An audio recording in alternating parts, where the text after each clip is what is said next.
नमस्कार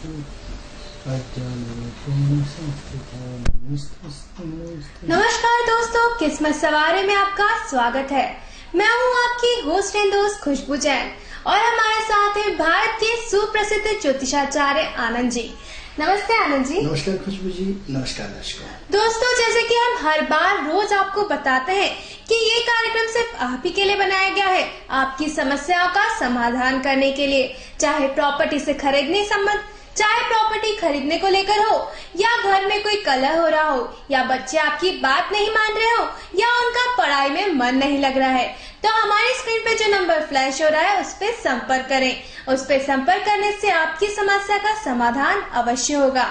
आनंद जी, हम कल बात कर रहे थे तुला राशि वालों के बारे में, तो उसी बात को हम आगे बढ़ाते हैं और जानते हैं कि जो मंगल है वो उन पे क्या असर करता है। देखिए, ऐसा है खुशबू जी, जैसे हम कल बात कर रहे थे राहु की, राहु के कंफ्यूजन की। हमने आपको कल ही बताया था कि ब्रह्मांड में सबसे पहले यदि कोई ग्रह उत्पन्न हुआ है तो राहु हुआ है, जिसमें 7-2 = 9। इस -2 में क्या अंतर पड़ता है? 9 ग्रह सब दिन भर चिल्लाते रहते हैं कि कितने ग्रह होते हैं, 9 ग्रह होते हैं, कितने ग्रह होते हैं। अरे भाई, 9 ग्रह नहीं होते, सिर्फ 7 ग्रह होते हैं। एग्जाम्पल चाहिए, एग्जाम्पल 7 है। नदियां कितनी होती है? 7 होती है। स्वर कितने होते हैं? 7 होते हैं। फेरे कितने होते हैं? 7 होते हैं। दिन कितने होते हैं? 7 होते हैं। रंग कितने होते हैं? 7 होते हैं। 7 का अंक जीवन का बेपनाह अंक होता है। 7 पिरामिड है, 7 विश्व के आश्चर्यजनक चीजें हैं। 7 का अंक जीवन की एक बहुत बड़ी क्रांति है। 7 अंक जो है, तो फिर ग्रह कितने होंगे? 7 होंगे। तो 7 ग्रहों का इतना बड़ा डेफिनेशन, जिसका 7 अंक निश्चित रूप से ऊंचाइयों को छूता है। और एग्जाम्पल चाहिए तो थोड़ा सा परसों का पेपर उठा के देख लीजिए कि नरेंद्र मोदी जी के बारे में पूरा 7 अंक का एक बहुत बड़ा रोल आया था कि शपथ इतनी तारीख को आता है, इतनी तारीख सब जो मिला के आया था वो 7 ऐसा कम से कम 20 बार कहीं लिखा था पेपर में, आप पढ़ सकते हैं। तो 7 अंक वो अंक है जो व्यक्ति के जीवन में क्रांति लाता है। 7 अंक वो अंक है जो जीवन की वो ऊंचाइयों को छूने का मौका देता है जिसकी की कल्पना भी नहीं कर सकते। जीवन में जितने भी सफल व्यक्तित्व हुए हैं, जीवन में जितने भी सफल किसी भी क्षेत्र के बड़े कलाकार होंगे, उनका जीवन में 7 अंकों का बहुत बड़ा रोल रहेगा, क्योंकि अंक आपका पीछा करता है। ऐसा अंक कहीं न कहीं किसी न किसी से कॉपरेट लेता है। इसलिए हम अंकों को कई रूपों में भाग्य अंक, मूलांक, फलांक दिखाने अलग अलग वर्षांक अलग अलग मानते हैं। लेकिन उन सबको जितने भी सफल व्यक्तित्व रहेंगे हर क्षेत्र के, हर कला के, उनको 7 अंक के साथ तालमेल बिठाना पड़ेगा। वो अंक 7 अंक उनकी लाइफ को बदल देता है। तो आज सबसे पहले ये याद रखिए कि ग्रह कितने होते हैं? 7 होते हैं। 7-2 = 9। क्या जरूरत थी -2 में?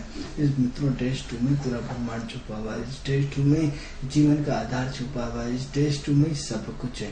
अब -2 का 2 मतलब 2 चीजें।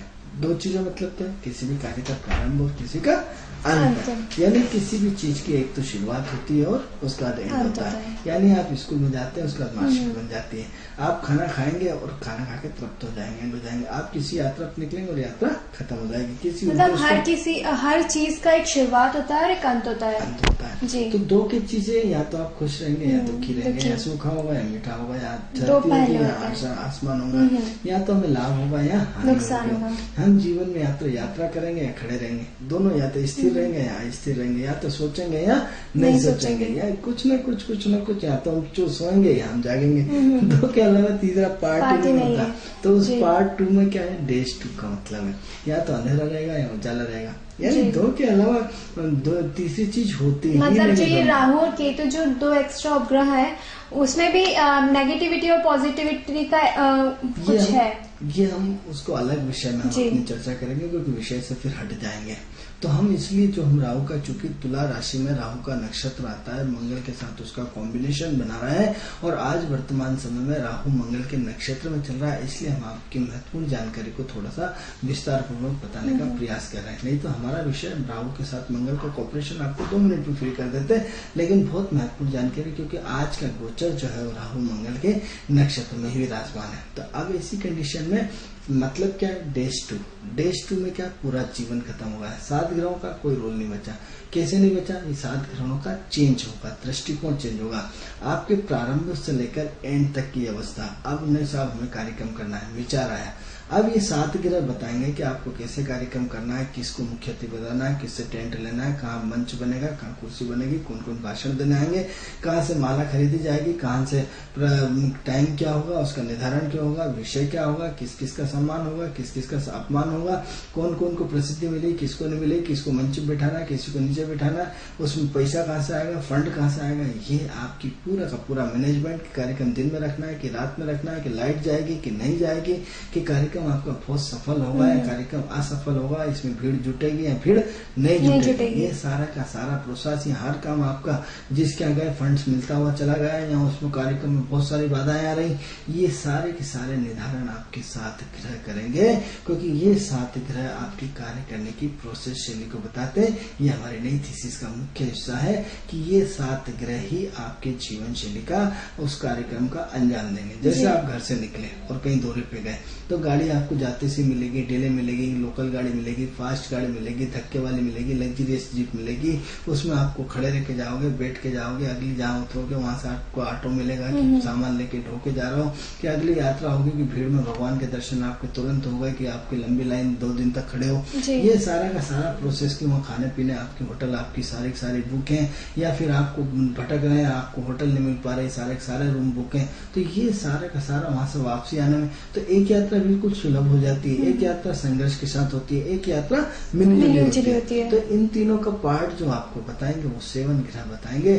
7 ग्रह का देश यात्रा जब पूर्ण होती है तो केतु का अंत क्या होता है, यात्रा पूर्ण, यानी हमने जीवन में जब जन्म लिया तो राहु आया। राहु यानी जीवन की एक नई सोच, नई उमंग, नई, वो जब एंड होता है केतु होता है, जब हमारा मोक्ष होता है, जब हम मोक्ष के द्वार पे पहुंचते हैं, हमारी समाधि बनती है, हम जीवन में पंच तत्वों से आए थे और पंच तत्वों में विलीन हो जाते हैं, वो हमारा केतु होता है। केतु हमारा झंडा खाता है, जन्म जन्मांतर की बात करता है, पूर्व जन्म की बात करता है, पूर्व जन्म में विलीन होने की बात करता है, यानी आपका दौर खत्म, यानी केतु का समापन। इसलिए मित्रों, यदि आपने देखा होगा कई ज्योतिष आपको ये बोलते होंगे कि साहब ये आपका लास्ट जन्म है। अरे साहब आपने किससे बता दिया लास्ट जन्म? अरे भाई 12th हाउस में केतु बैठा था, मोक्ष में केतु बैठा था, उन्होंने आपको फाइनल कर दिया कि अब आपका लास्ट जन्म है, आपको जन्म जन्मांतर से मुक्ति मिलेगी, अब आपको जन्म लेना नहीं पड़ेगा, अब आपको 84 लाख योनियों में भटकना नहीं पड़ेगा। 84 लाख योनियां क्या होती है मित्रों? ज्योतिषीय गणना के हिसाब से जब आप 9 महीने 9 दिन तक माँ के गर्भ में रहते हैं तो यदि उसका कैलकुलेशन, यदि आप एक सेकंड के पल का कैलकुलेशन करेंगे तो 84 लाख मिनट सेकंड पल होते हैं। वो आपका एक सेकंड का जो योनि का है वो आपको 84 लाख योनियों में भटकाता है। यानी हर पल आप उस माँ के गर्भ में तड़पते रहते हैं कि हे भगवान, अब मुझसे कभी कोई गलती नहीं होगी, मुझसे कोई पाप नहीं होगा, मुझसे बाहर निकाल। हर सेकंड, हर 16 हिस्से में आप निरंतर आपकी एक्टिविटी, आपकी पार्टी, आपकी फ्लो, आपका प्रेजेंस से लेकर के आपके सृजन तक की प्रक्रिया और बाहर निकलने तक की प्रक्रिया का जो 24 करोड़ 84 लाख योनियां होती है, वो विदिन सेकंड में आपके अस्तित्व को बनाती है, आपको तड़पाती है, आपको परेशानियां होती है, आप बिल्कुल अनकंफर्टेबल उस समय आप 84 लाख बार भगवान से प्रार्थना करते कि हे भगवान, मुझे यहाँ से बाहर निकालना, अपने जीवन में पाप नहीं करूंगा, मैं गलत काम नहीं करूंगा, ऐसा नहीं करूंगा। और जब तक आप योनि से बाहर आते हैं और जैसे ही आपको आंख खुलती है आप रोना शुरू कर देते हैं और उसके बाद आप सब माया का पर्दा हट जाता है और वापस उसी लोक में पहुंच जाते हैं। आप सब भूल जाते हैं कि भगवान से आपने क्या प्रॉमिस किया था कि हम इस ईश्वर के लिए काम करेंगे, प्रकृति के लिए काम करेंगे, ईश्वर के अच्छे काम करेंगे, नेक बंदों के लिए काम करेंगे। जितनी भी व्यवस्था प्रकृति की है उसमें एक महत्वपूर्ण सोचेंगे, हर पशु पक्षियों को भोजन देंगे, हर व्यक्ति के हितों का ध्यान रखना, अपना स्वार्थ छोड़ेंगे, अपने कहीं न कहीं परलोक हित की बात करेंगे। ये सारे के सारे सिद्धांत जैसे ही आप बाहर निकलते हैं और आप रोने के बाद एक नए माँ के आंचल का दूध पीते हैं, वहां से आपकी पूरा माया का वो जो फेर होता है वो खत्म हो जाता है। एग्जाम्पल चाहते हैं, आप सोचते हैं माया नहीं होती, तो एग्जाम्पल आप यदि हिंदू धर्म के लॉजिक्स को मानते हैं तो जब भगवान कृष्ण का जन्म हुआ, आप सारे के कई बार हम अपने एपिसोड में बता चुके हैं कि सारे के सारे द्वार ऑटोमेटिक खुल गए, सारे के सारे जो दरवाजे थे वो अपने आप खुलते चले गए, खुलते गए, सारे के सारे सिपाही सो गए और द्वार निकला, एक्सचेंज हुआ, गोकुल में गए भगवान कृष्ण और उनको एक्सचेंज हुआ और सारी की सारी क्रियाएं हुई। यानी क्या हुआ? माया का एक बहुत बड़ा रोल है। तो जैसे जन्म होता है माया अपने उस पर आती है और माया का पूरा आवरण हमारे सर पे चढ़ जाता है और जब तक हमारी उम्र रहती तब तक हम भटकते रहते हैं। जब हम भटकते हैं, जब मृत्यु के करीब आते हैं, जब हमारी मौत हमारे सामने होती है, तब हमें फिर वो पुरानी चीजें आती कि हमने भगवान से संकल्प किया था कि हम किसी से बेईमानी नहीं करेंगे, किसी से चीटिंग नहीं करेंगे, किसी का अपमान नहीं करेंगे, सबका सम्मान करेंगे। धन का हमारा धन नहीं है, ये धन ईश्वर का धन है, इसको नेक कार्य के लगाएंगे। आप कुछ नेक कार्य सारे के सारे भूल गए, हर गरीब का आपने शोषण किया, हर व्यक्ति का मजा लिया, आप अपने आप में संपन्न हो गए। आपने भाई की मदद नहीं करी, पिता की मदद नहीं करी, माँ को माँ नहीं समझा, पड़ोसी को पड़ोसी नहीं समझा, मित्र को मित्र नहीं समझा। ऐसी कंडीशन में राहु आपकी हर चाल हर सेकंड आप देखेंगे कि आप किसी घर में घुसते हैं, जैसे आप घर के ऑफिस के बाहर भी आजकल तो कैमरे लगे रहते हैं, आपकी हर एक्टिविटी पे नजर रखा जाता है और हर एक्टिविटी आपकी उस कैमरे में कैद हो जाती है। आप जब घर से बाहर निकलते हैं, हमने क्या अच्छा ऐसा गलत काम किया, जब उसको ये नहीं मालूम कि कैमरे लगे और जीवन में उसको दंग रह जाता है कि साला मैं पकड़ा कैसे गया। ऐसे ही राहु जो है वो आपकी हर एक्टिविटी हर एक सेकंड के सेकंड, क्योंकि क्या है आज इलेक्ट्रॉनिक मीडिया राहु है, आज इलेक्ट्रॉनिक चीज राहु है, तो राहु आपकी हर नजर पे, हर आपके एंगल पे, हर आपके एक्शन पे, हर आपकी सोच पे पूरा कमांड बनाए हुए है। आपने गलती करी नहीं कि आपको सजा मिली नहीं। इन द सेंस ये है कि राहु ऐसा पवित्र ग्रह है, ऐसा जिसकी आप कल्पनाएं कर नहीं सकते। आज कल्पना ही तो है कि मुझे आदमी क्या कर रहा है, आज ऐसा इंस्ट्रूमेंट जो आपका कॉपी बनाई जा रही है, क्या हो रही है, आप क्लोन तैयार हो रहा है, क्या हो रहा है, राहु हो रहा है, आपका डुप्लीकेट तैयार है। आज आप गर्भ धारण नहीं हो पा रहा है, जिनको बच्चे नहीं हो पा रहे, क्या हो रहा है, आपके वीर्य को सुरक्षित किया जा रहा है। सुरक्षित किसके माध्यम से, एक ये राहु के माध्यम से। क्या है, आप नए रूप में आप अपने बच्चों को जन्म दे सकते हैं। तो ये क्या प्रक्रिया है, सिर्फ राहु के कारण। आज नई नई टेक्नोलॉजी के साथ आदमी गायब हो जाए फिर वापस हो जाए, वापस क्या हो रहा है, रिसर्च चल रहा है, रिसर्च चल करके उस पर पूरा का पूरा अनुसंधान होकर के कि जैसे राक्षस गायब हो जाते तो गायब होकर के पुनः आ जाते हैं। आज वही की वही टेक्नोलॉजी पे भयंकर रिसर्च चल रहा है। आप अपने वैज्ञानिकों से मिल सकते हैं, देख सकते हैं, बड़ी चीजों पर चर्चा कर सकते हैं। इस पे काफी अनुसंधान हो चुके हैं और काफी अनुसंधान हो जा रहा है। किस तरह से हो रहा है कि सूक्ष्म जगत की शक्तियां जो इतनी ज्यादा होती हैं कि जिसकी कल्पना नहीं कर सकते। कैसे माध्यम से, आप अपने ध्यान, प्राणायाम, ओंकार, सत्कर्म और अच्छे विचार से आप निरंतर ध्यान की उस ऊर्जा में निकल जाए। आप एग्जाम्पल देना चाहते हैं तो एक व्यक्ति समाधि लेता है, समाधि लेने के बाद क्या करता है, उसके अंदर पूरा का पूरा चला जाता है और 8 दिन बाद नदी से बाहर निकलता है या मिट्टी में पैक कर दिया जाता है। ये क्या था, ये सूक्ष्म जगत की एक बहुत बड़ा प्रमाण था। या फिर और ज्यादा चाहिए तो और ज्यादा देखिए कि एक व्यक्ति रस्सी को लेकर के पूरे ट्रक को लंबे उस पर खींच देता है, कैसे, दांतों से, कोई हाथ से, कोई पैर से। क्या है, ये राहु का सबसे बड़ा प्रमाण है कि आपकी टेक्नोलॉजी, आपकी सोच, आपकी क्वालिटी, आपका एक हर व्यक्ति के मन में आज जुनून था कि मेरा देश आजाद हो, 1970 धारा हिंदुस्तान की खत्म होना चाहिए, एक देश में नई क्रांति आना चाहिए, एक नई सोच होना चाहिए। नई मित्रों, आज क्या करा, हर भारतीय नागरिक ने बीज बोया। क्या हुआ, आज आपका बीज आपको बीजेपी के रूप में दिख रहा है, आज का बीज आपको नरेंद्र मोदी के रूप में दिख रहा है। हिंदुस्तान की संसद में पहली बार किसी व्यक्ति ने प्रणाम करके उसमें आगे बढ़े। क्या है, सिद्धांत। अब आप कहेंगे नरेंद्र मोदी की बात कर रहे हैं, आप कर रहे हैं बीजेपी। नहीं मित्रों, मैं ज्योतिष की बात कर रहा हूँ। ज्योतिष के मुख्य पहलू है कि यदि ज्योतिष की जरा सी भी जानकारी आप रखते हैं तो शनि गुरु के नक्षत्र में गया, गुरु के नक्षत्र में गया। गुरु सिद्धांत है, गुरु पूजा है, गुरु आदर्श है, गुरु सिद्धांत है। आज ऐसे गुरु ने आपके करोड़ों अरबों लोगों की भावनाओं को समझा। क्या करा, आप ठीक है, आप कुछ मत करिए, राहु को फिर हम आपको विषय से नहीं हट रहे, विषय की बात कर रहे हैं कि आप कह रहे हैं सिर्फ ब्रह्मांड में ऊर्जा फेंकें, शब्द फेंकें। ऐसे शब्द आज हर मेरे जैसे भारतीय लोगों ने, मैं तो बचपन से मैंने अपना प्रोजेक्ट, अपनी सारी चीजें बना रखी थी, आज अपने देखने को मिल रही। हमने ब्रह्मांड में निरंतर शब्द फेंके। मेरे जैसे हजारों करोड़ों लोग होंगे जिन्होंने ब्रह्मांड में शब्द फेंकेंगे, हे भगवान मेरे देश को भ्रष्टाचार से निकालो, हे भगवान मेरे देश को उन्नति करो, हे भगवान ये 370 धारा की खत्म करो, हे भगवान जो हिंदू और मुस्लिम की विचारधारा को समानता रख लिया।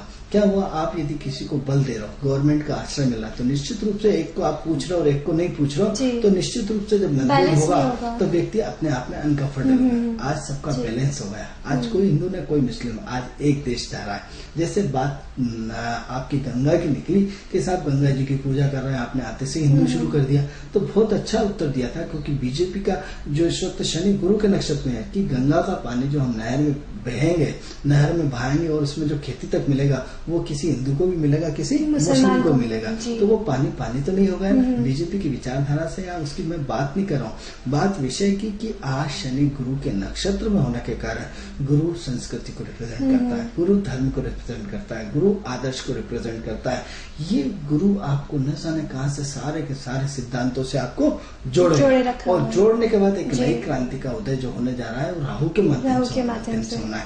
आप देखेंगे कि 15/7/2014 को जैसे ही राहु और केतु का नक्षत्र परिवर्तन हो रहा है, मित्रों तुला राशि में राहु चल रहा है, इसलिए बात को हम तुला राशि से ही बात कर रहे हैं, विशेष से नहीं हट रहे, क्योंकि आज जो राहु विराजमान है वो तुला राशि में विराजमान है। अब तुला राशि में विराजमान होने के साथ साथ जैसे ही आप देखेंगे कि आज वृश्चिक राशि में 15/7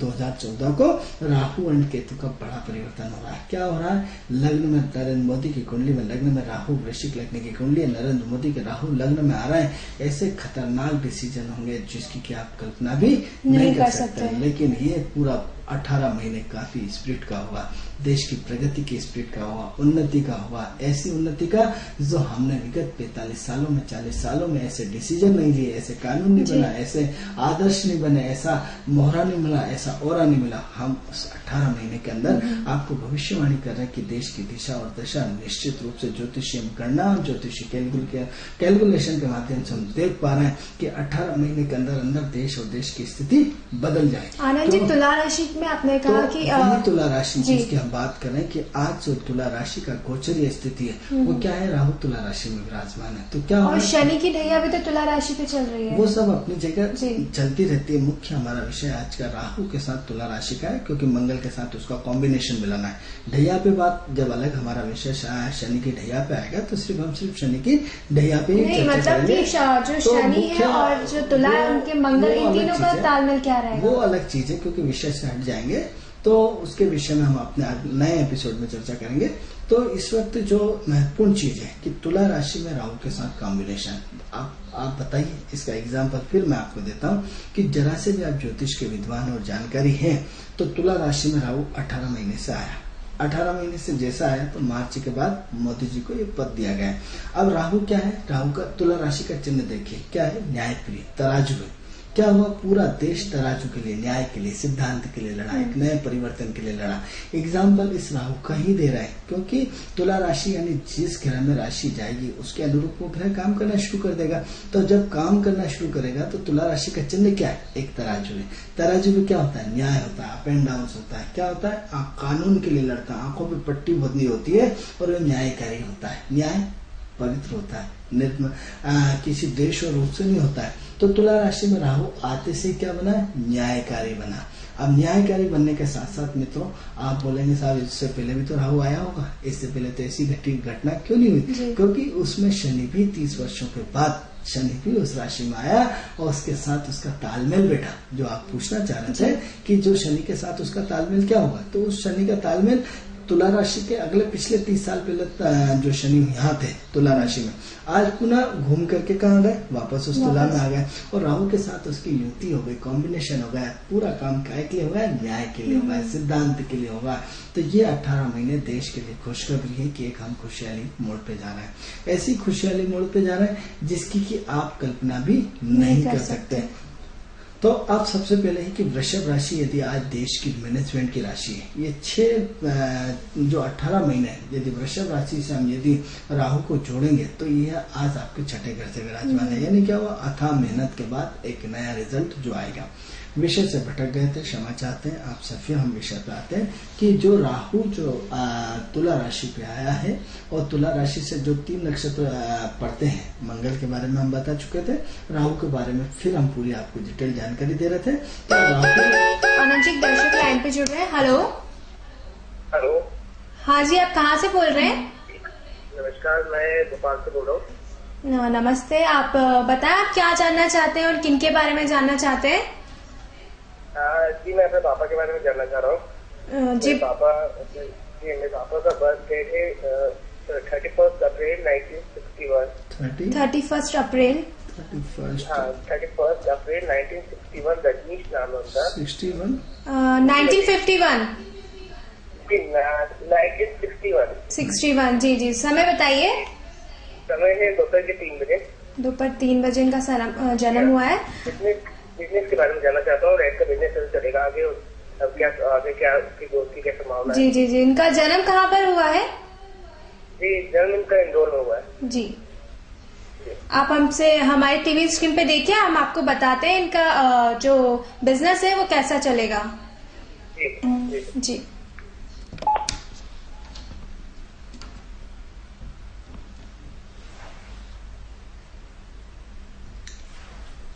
इंदौर 31/4/1961 इंदौर में हुआ है।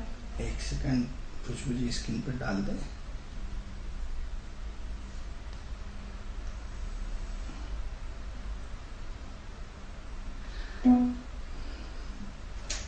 इकतीस 4/1900 नहीं 4 बोला उन्होंने 1961 15 बजे इंदौर।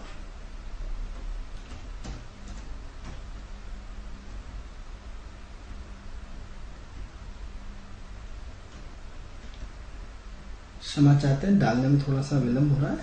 तो जो आपकी कुंडली आ रही है वो इस वक्त जो है कहीं न कहीं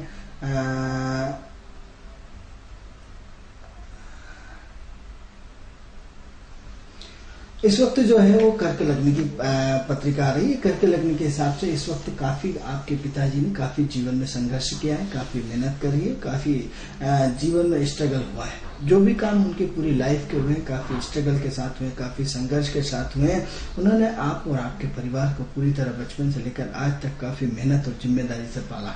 हमेशा उन्होंने अपने फर्ज को महत्व दिया, अपने कर्तव्य को महत्व किया, अपने आत्मीयता को महत्व दिया। काफी व्यवहार कुशल है आपके पिताजी, और व्यवहार कुशल होने के साथ साथ जितनी जमीन होती है, मतलब जितनी चादर होती है उतना ही पैर पसारते हैं। यानी इसका मतलब क्या है कि काफी अपनी क्षमता के अनुसार वो खर्च करते हैं, अपनी योग्यता के अनुसार खर्च करते हैं। जितना उनका बजट होता है उस हिसाब से वो काम करते हैं। अब सवाल ये होता है कि कहीं न कहीं दिमाग में उनके उथल पुथल चलती रहती है, क्योंकि बहुत भावुक आदमी, बहुत इमोशनल आदमी, एक काम से संतुष्ट नहीं होती है। इसने ऐसे की कंडीशन में उनके मन में कहीं न कहीं दिमाग में बहुत सारे उथल पुथल लगातार चलती रहती है। अब चलती रहती है तो ऐसी कंडीशन में कहीं न कहीं जो लोग निरंतर जीवन में परिवर्तन चाहते रहते हैं तो उनके दिमाग में 24 घंटे उथल पुथल भी चलती रहती है। तो अब इनको क्या नॉलेज हर चीज का है, इनको हर चीज का अनुभव है, लेकिन साथ ही साथ हम देख पा रहे हैं कि इनके लाइफ में उतार चढ़ाव भी बहुत ज्यादा हुआ है, क्योंकि जीवन में संघर्ष है तो जीवन में उथल पुथल भी बहुत रही है। इसलिए इनके जीवन में इस वक्त पूरी जीवन में उथल पुथल रहती है, और लगभग आज भी इनके जीवन में उथल पुथल है। वर्तमान विगत 8 महीने के अंदर जो इन्होंने मकान बनाया है, मकान बनाने की सोची है, या मकान से संबंधित कोई काम किया है, चाहे वो रेंट की आप बोल रहे हैं किराए से देने की, वो काम इनका बहुत अच्छा चलेगा और उसमें कोई दिक्कत नहीं है। अब सबसे ज्यादा इसमें प्रॉब्लम्स है ये इनके खर्चीले होते हैं। कहीं ना कहीं किसी न किसी रूप में किसी ने भी यदि कोई पैसे मांगे तो तुरंत वो दे जाते हैं। आप पैसे दे देते तो पैसे उलझ जाते हैं तो फिर वो तनाव में आ जाते हैं। यानी खुद का पैसा, खुद की स्थिति, खुद को कहीं ना कहीं किसी न किसी को यदि सहज भाव में अपने रिश्तेदार, अपने परिवार या अपने जो जिसको जरूरत पड़ती है उसको तुरंत ये दे देते हैं, और तुरंत देने के बाद फिर ये हैरान परेशान हो जाते हैं। खुद का पैसा जब वो मांगते हैं तो उनको टाइम से नहीं मिलता, जिसके कारण वो अपने आप में अनकंफर्टेबल फीलिंग करते हैं। तो इसलिए थोड़ा सा अपने खर्चे को कंट्रोल करें, अपने इमोशनल को कंट्रोल करें। और अभी थोड़ा समय बाद, इस वक्त वर्तमान समय में शनि वक्र चल रहा है, जो 20/7/2014 के बाद, आफ्टर के बाद थोड़ा सा, क्योंकि जिस डिग्री से वक्री हुआ उतनी डिग्री आने में उसको टाइम लगेगा, इसलिए वहां से थोड़ा सा अपने आप को व्यापार में प्रोग्रेस होना शुरू हो जाएगी, कर्म क्षेत्र में प्रोग्रेस होना शुरू हो जाएगी। नवंबर तक उम्मीद करते हैं कि इनके अर्थव्यवस्था काफी सुधर जाएगी, अर्थव्यवस्था में काफी सुधार आ जाएगा, क्योंकि राहु मंगल के नक्षत्र में नवंबर तक है और नवंबर के बाद पोजीशन चेंज हो जाएगी। इसलिए नवंबर तक हमें उम्मीद करते हैं कि इनका पैसा, इनकी स्थिति, इनका व्यापार बहुत अच्छा चलेगा। उसमें धीरे धीरे अगस्त से सुधार आना शुरू हो जाएगा। इनकी कुंडली बहुत अच्छी है, बहुत व्यवहार कुशल है, बहुत आत्मिक है, बहुत सहज सरल है और जीवन में हमेशा संघर्षशील है। आज भी आपसे ज्यादा मेहनत करते हैं, आज आपसे ज्यादा अपने कर्म क्षेत्र को एक्टिव बना हुए हैं। आप उनके सामने आज भी अपने दम पे काम करते रहते हैं, आपसे हेल्प नहीं मांगते, बच्चों से हेल्प नहीं मांगते, और आत्मीयता आज भी उनका अपना जीने का अंदाज है, जीने का स्टेटस है, जीने का एक अपना रूट जो बना रखा है उनका अपने मस्त है, और उनकी कुंडली बहुत अच्छी है। आने वाले समय में अच्छी प्रोग्रेस होगी। जी, तो आनंद जी, हम अपनी बात को आगे बढ़ाते हैं, जो हम राहु के बारे में चर्चा कर रहे थे हमारी तुला राशि वालों की। तो तुला राशि के साथ जो गोचर चल रहा है वो राहु का चल रहा है। राहु टेक्नोलॉजी है। राहु तो आप किसके साथ टेक्नोलॉजी तो कर लिया आपने, अब आपने क्या करा कि एक बिजली का नया यंत्र बना लिया या एसी बना लिया। एसी को बिजली कौन देगा? मंगल देगा। यानी क्या हुआ, ऐसे व्यक्ति खतरनाक ढंग से पावरफुल होते हैं। अब पावरफुल होते हैं तो ये से कह सकते हैं कि राजनीति के शीर्षक होते हैं या राजनीति के मैनेजमेंट के शीर्षक होंगे। अब आपने देखा कि इस बड़े चुनाव में या जो भी व्यक्ति के पिछले पर्दे के पीछे जो मैनेजमेंट करते हैं वो लोग ये लोग हैं। कौन लोग हैं कि तुला राशि, राहु का नक्षत्र और मंगल का उपनक्षत्र है। यानी शीर्ष के साथ बैठ कर भी पर्दे के पीछे, क्योंकि राहु और केतु की गर्दन नहीं होती। अब क्या होता है, सामने नहीं दिखता, अब गर्दन ही कट गई, राहु है और एक नीचे वाला हिस्सा धड़ केतु बन गया। लेकिन कोई पर्दे के पीछे काम कर रहा, लेकिन उस पर्दे के पीछे उसका नाम ही नहीं है, उसका काम ही नहीं है, लेकिन पूरा सशक्त बल सामने दिख रहा है। यानी क्या हुआ, जो पर्दे के पीछे काम करते हैं ऐसे लोग राहु वाले लोग होते हैं, जो सामने नहीं होते। लेकिन ईंट के जैसे आपका मकान बनता, मकान में ईंट की तरह अपना बलिदान दे देते हैं, ऐसे लोग बलिदानी होते हैं। क्या होता है, अपने देश के लिए, अपने समाज के लिए, अपने पद प्रतिष्ठित दूसरों को बना देते हैं, किंग मेकर होते हैं। तो ऐसे लोग क्या होता है, जीवन भर पर्दे के पीछे होते हैं, लेकिन उनके ज्ञान को प्रणाम किया जाता है, उनके अनुभव को प्रणाम किया जाता है, उनकी एक्टिविटी का फ्लो इतना तेज होता है कि जीवन भर गुलाम जैसी जिंदगी नहीं जीते, सम्मान पूर्वक जीते हैं, लेकिन ऐसी जिंदगी जीते हैं जिसमें उनका अपना वजूद होता है, जिनका अपना पावर होता है, जिनको पावर वाले लोगों को पर्दे के पीछे से पावर देते हैं, बल देते हैं और उनकी ऊर्जा को लगातार बढ़ाते रहते हैं। अब सवाल ये हो रहा है कि हम आज विषय के आगे बढ़ाते हैं कि तुला राशि में मंगल का नक्षत्र पूरा हुआ, राहु की जानकारी हम विभिन्न समय पे आपको और देते रहेंगे। और आज बात करते हैं जो अगला नक्षत्र है, गुरु का नक्षत्र। हेलो, हाँ, ये मनोज बोल रहा था, मैं भोपाल। जी मनोज जी, भोपाल से। आप कहाँ से बोल रहे हैं? आप अपनी टीवी स्क्रीन की वॉल्यूम कम कर दीजिए पहले तो। जी, कोलार रोड से बोल रहे थे। जी बताएं, आप क्या जानना चाहते हैं? ये हमारी कुंडली नहीं है और अभी कोई संतान नहीं है, हम ये जानना चाहते हैं। आपको अपना जन्म समय पता है? जी, 7/7/1968 भोपाल का। क्या जन्म है आपका? हेलो, अपना आप डेट ऑफ बर्थ बताइए अपना। 7/7/1962। 1968। समय नहीं मालूम, भी नहीं है। देखिए ऐसा है, जिन लोगों की डेट ऑफ बर्थ स्थान समय नहीं होती उनसे हम 1 से लेकर 249 के बीच में नंबर बुलवाते हैं। अब नंबर क्यों बोल रहे हैं? क्योंकि आप अपना भविष्य जानना चाहते हैं, इसलिए आप एक काम करें, 1 से लेकर 249 के बीच में कोई भी एक नंबर बता दीजिए। और नंबर क्यों लिया जा रहा है इस बात का जरूर ध्यान रखिए, क्योंकि नहीं तो ब्लाइंड नंबर हो जाता है, किसका कोई मतलब नहीं निकलता। तो हमारा प्रोग्राम आप टीवी पे सुन रहे हो तो आप हमें, आपकी आवाज स्पष्ट नहीं आ रही है तो हमें कोई एक नंबर बता दीजिए 1 से लेकर 249 के बीच में, चाहे 40, चाहे 48, चाहे 108, चाहे 211, चाहे 205। जी 7। आप किसके बारे में जानना चाहते हैं? ये हमारी कोई संतान नहीं है। अच्छा, अभी आप क्या करते हैं, मतलब प्रोफेशन क्या है आपका?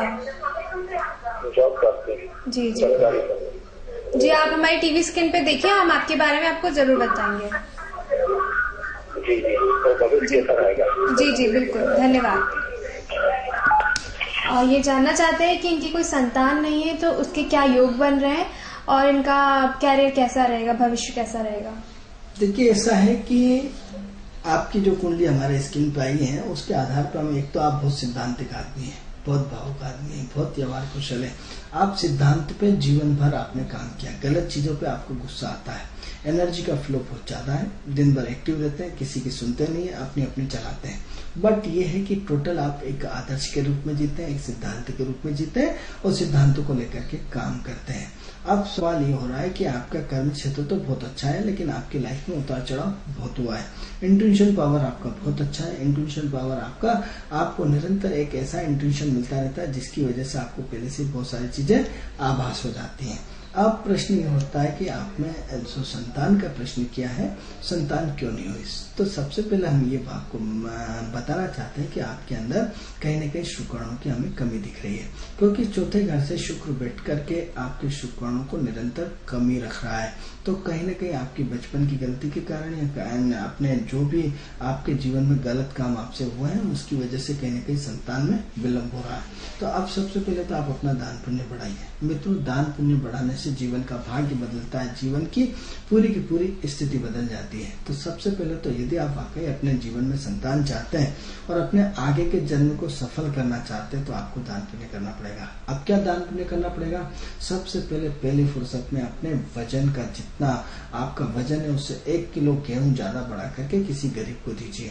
मित्रों, हमारे यहाँ तुलादान की परंपरा है। तुलादान हमेशा जैसे राजा जीतता है तो उसको कैसे हम लड्डुओं से तुलादान करते हैं, हम नारियल से तुलादान करते हैं, हम सिक्कों से तुलादान करते हैं। और पहले तो राजा के आए हर वर्ष आभूषणों से तुलादान किया जाता तुलादान करते थे, यानी कुछ न कुछ आभूषणों को बांट दिया जाता था। कई लोग तो आज फल फ्रूट से भी तुलादान करते हैं, केले से तुलादान किया जाता है। तो सबसे पहले तो आप अपने भविष्य को यदि सही और अच्छा बनाना चाहते हैं तो सबसे पहले तो अपना दान पुण्य बढ़ाइए। आपका दान पुण्य कहीं नहीं है। आप बहुत अच्छे लेक्चर देते हैं कि साला हट्टा कट्टा होकर भीख मांग रहा है।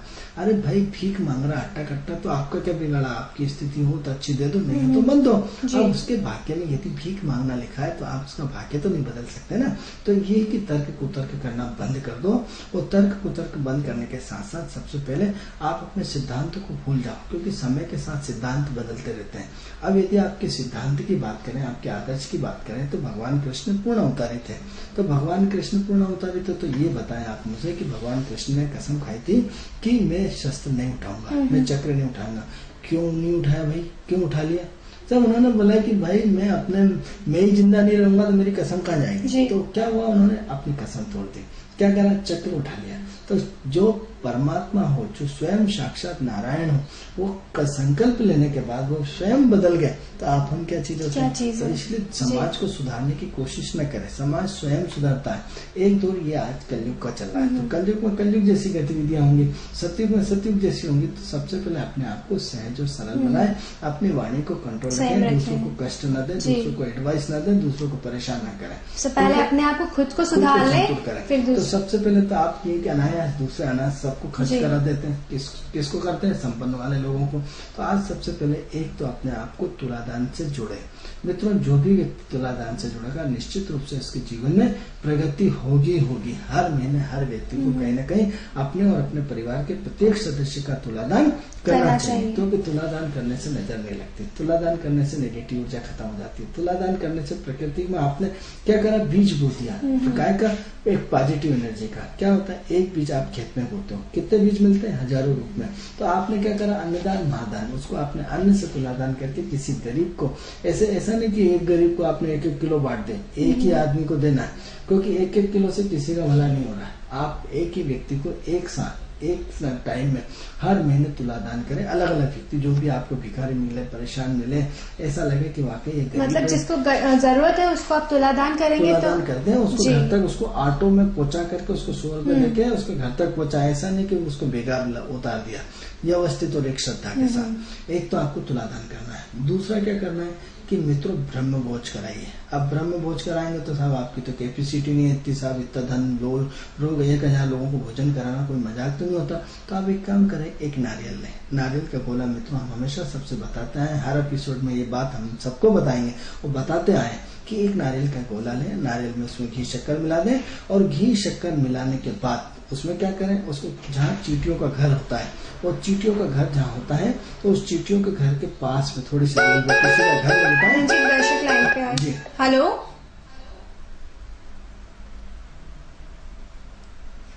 तो उसमें क्या करें, चींटियों का जो घर रहता है उससे थोड़ी सी दूरी पे एक नारियल का गड्ढा खोद कर उसमें डेली एक नारियल उसमें लगा दें। अब उससे क्या होगा कि जो चींटियां हैं आपने उसमें नारियल के गोले में घी शक्कर मिलाए, तो चींटियां धीरे धीरे उसमें छेद करेंगे। और छेद करके आपने चींटी का वजन कितना? जरा सा, लेकिन जीव आत्मा है। आपने क्या करा? प्रकृति के साथ बहुत हजारों करोड़ों चींटियों को आपने भोजन करा दिया। हेलो, हाँ जी, हेलो, नमस्कार। नमस्ते। जी बताएं, किसके बारे में जानना चाहते हैं आप? सिस्टर के बारे में जानना चाह रहा हूँ मैं। जी जी बताएं, आप अपनी सिस्टर का टाइमिंग हमें बताइए। डेट ऑफ बर्थ 24 सितंबर 1991। 24 सितंबर 1991। दोपहर 2:07 पर। दोपहर को 2:07 पे इनका जन्म हुआ है। कहाँ, भोपाल में? जी हाँ, भोपाल में हुआ। प्रतीक्षा नाम है। जी जी। क्या पूछना जी हाँ, इनके विवाह के और बाकी आगे के भविष्य के बारे में विवाह के बारे में जानना चाहते हैं और इनके कैरियर के बारे में जानना चाहते हैं। तो 2 मिनट हम आपका इंतजार करें, थोड़ा सा हम उनको उत्तर दे दें, फिर जी, आपकी जी। कुंडली को बताना।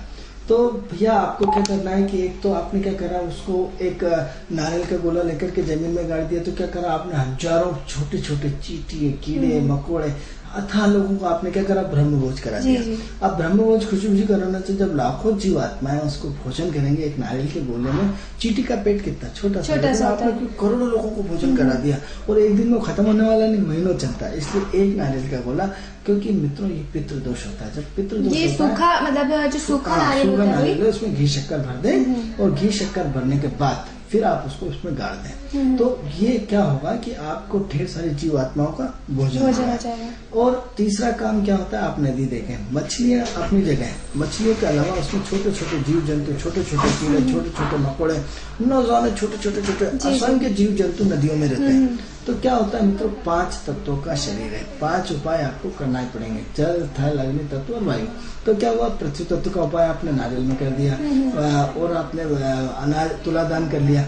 अब जल तत्व का उपाय आपने नदी में, एक परमल, आपके चने, आपके जो भी अच्छी चीज हो, आप उसको नदी में डाल दीजिए। क्या करेंगे, नदी में डालने से आपने हजारों जीव आत्माओं को, जलीय जीव आत्माओं को आपने भोजन करा दिया। अब ये बताओ कि जब हमारा प्रारब्ध के संचित पुण्य बढ़ेगा तो निश्चित रूप से प्रोग्रेस होगी। इसके अलावा पूरा बता पाना संभव नहीं है। हमारा स्क्रीन पे नंबर है, हमारे लैपटॉप पे भी नंबर लिखा हुआ है, आप हमसे आके भी मिल सकते हैं, आपकी समस्या का लाभ ले सकते हैं। तो अब आगे हम फिर आपकी चर्चा कर रहे हैं प्रतीक्षा जी।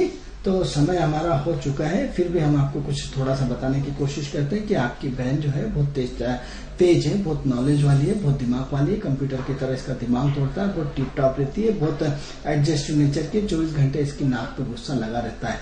ये किसी से दबने का नाम नहीं लेती है, क्योंकि इसके मन में बिल्कुल एनर्जी का फ्लो 24 घंटे बना रहता है ये लड़की। लेकिन गुणधर्म इसके सब लड़कों जैसे, इसकी सोच, इसकी विचारधारा, इसका काम करने की प्रवृत्ति, इसकी निडरता, इसकी सब एक्टिविटी सब लड़कों की तरह। इसका नॉलेज बहुत अच्छा है, इसका तर्क ऐसा तर्क होता है कि इसका तर्क कोई काट नहीं सकता। इतना तर्क देती है कि आप इसके तर्कों को काट पाना इम्पॉसिबल होता है। तो ये आपकी बहन बहुत तेज है, बहुत बुद्धिमान है, बहुत व्यावहारिक है। और चूंकि हमारा समय अभाव हो चुका है, हमारी स्क्रीन, हमारे लैपटॉप में हमारे नंबर लिखे हुए हैं, यदि आप चाहें तो इसमें आनंद जी की शादी का कब तक का है, संपर्क कर सकते हैं। चूंकि समय अभाव हो चुका है खुशबू जी, और हमारे लैपटॉप पे स्क्रीन पे नंबर है, चाहे तो आप हमसे कल भी फोन कर सकते हैं जी। तो दोस्तों, किस्मत सवारे में फिलहाल इतना ही, अगले दिन फिर मिलेंगे।